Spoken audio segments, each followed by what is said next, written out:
السلام عليكم ورحمة الله، أهلا بيكم في مملكتي مع هبة الدري. النهاردة بقى هنعمل مع بعض حاجة حلوة جدا، تنفع عشاء تنفع غدا زي ما تحبوا. أنا عن نفسي بفضلها كده عشاء، بالذات في الشتاء اليوم طويل جدا والواحد بيزهق، بيبقى عايز حاجة ياكلها، حاجة تغيير من باب الطعام. فهعمل معاكم بقى النهاردة البكيني. هو اسمه كده، أنا شايفاكي يلي بتضحكي. هو اسمه الأكلة اسمها بكيني، حلوة جدا. ناس كتير بتجري تاكلها من المطاعم وبتطلب الساندوتش بتاع البكيني ده من بره، وبيبقى سعره غالي جدا، وهو بسيط جدا جدا وسهل، وهنعمله مع بعض وهنعمله في البيت احلى 100 مرة من بتاع المطاعم. مقادير البكيني عندي طبعا اللي هو السوسيس، ممكن سوسيس، ممكن اللي هو النقانق اللي هي زي السوسيس بس صغنطوطة.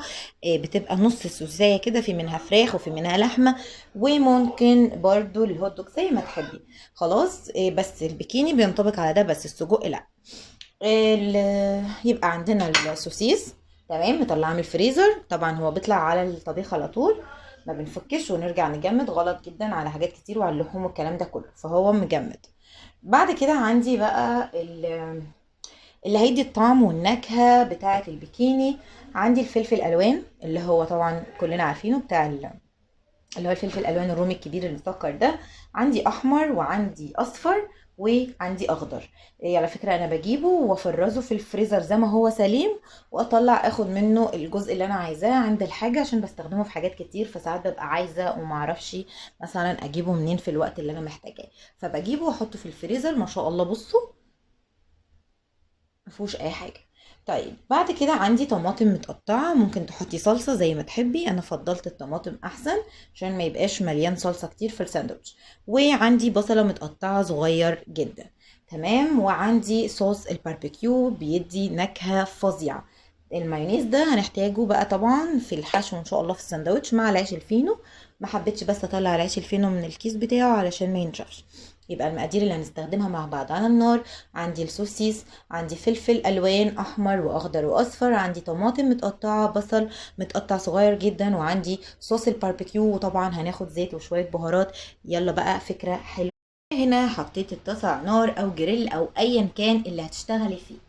بصي بقى، قدامك طريقتين. الطريقه الاولانيه انك تنزلي بالسوسيس على ميه مغليه وتسيبيه 10 دقايق، او اقل.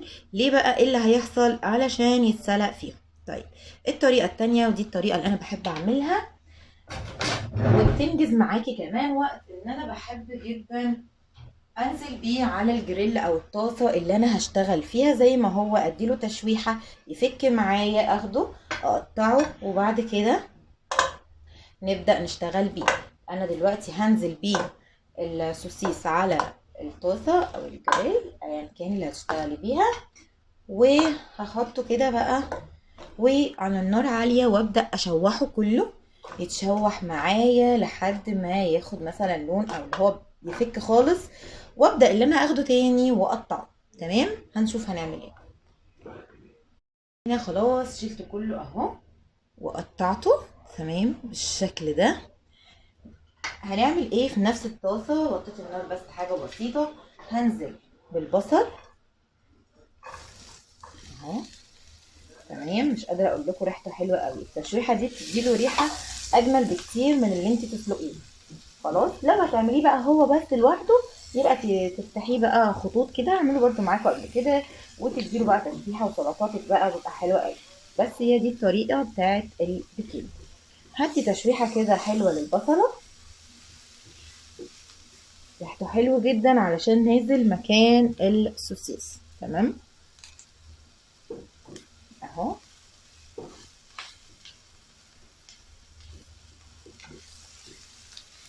هصفرها بالفلفل الالوان.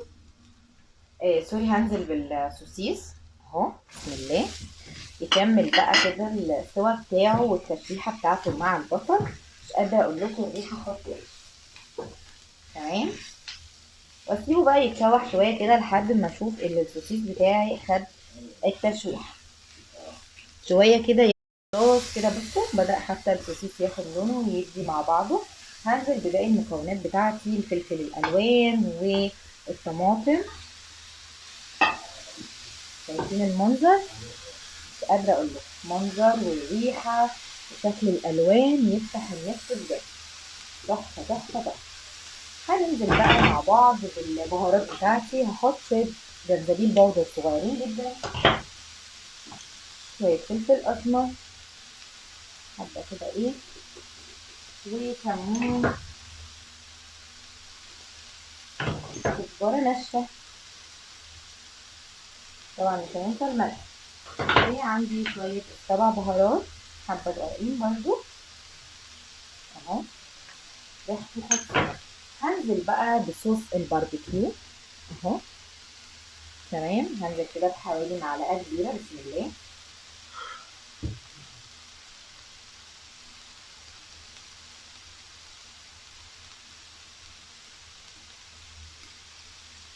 اهو اهو تمام كده، وهقلب.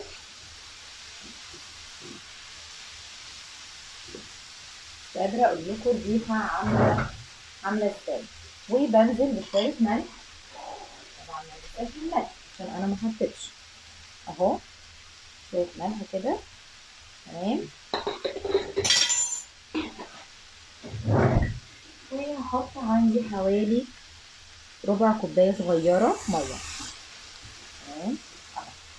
ليه بقى المية والتركية دي؟ علشان ياخد ويدي مع بعضه مع الصوص ومع صوص الباربيكيو والبهارات والكلام ده كله. ما بكترش علشان انا اوريدي مش عايزة صوص في الاخر علشان السندوتشات. تمام اهو، بصوا بالظبط كده. هسيبها بقى واغطيها، هغطي عليها واسيبها بقى تاخد وتدي مع بعضها. وهنجهز العيش الفينو.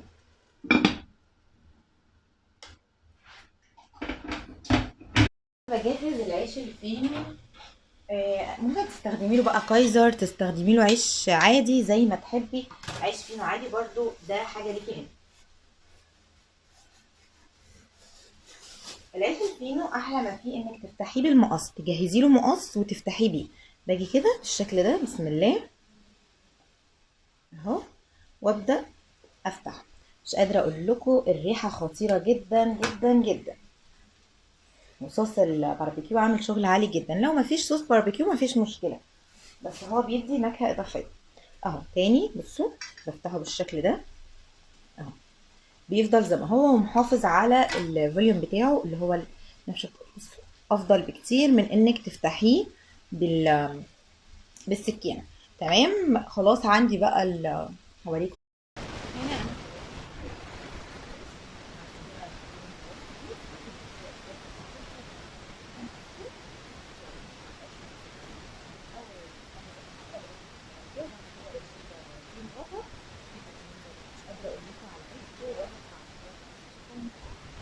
بعمل ايه؟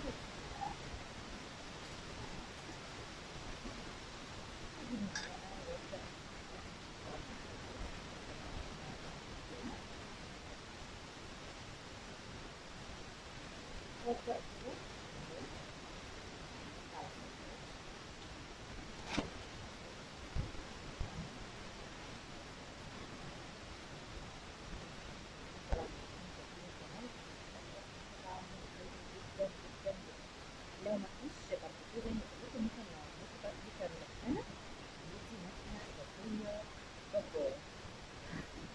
وصوص الباربيكيو أصلا بيبقى ملون.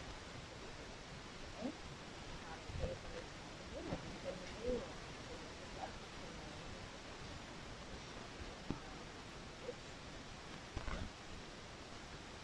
المنظر الفلفل الألوان كده كده كمان الفلفل طبعا جدا جدا الألوان الواضح جدا.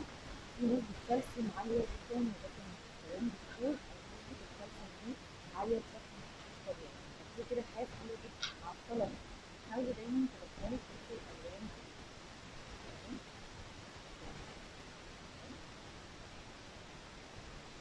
ولا أجزاء سندوتش هتشتريه من بره سندوتش كتير اهو. جنب سندوتشين. هنا بقى بجيب المايونيز. طبعا الصوصات دي حسب الرغبة، طبعا طعمه جاهز على الأكل. ونشوف من فوق كاتشب مايونيز زي ما تحب. انا هضيف عليه مايونيز بالشكل ده، بشكل يعني ايه خفيف كده مش هكتر طعم.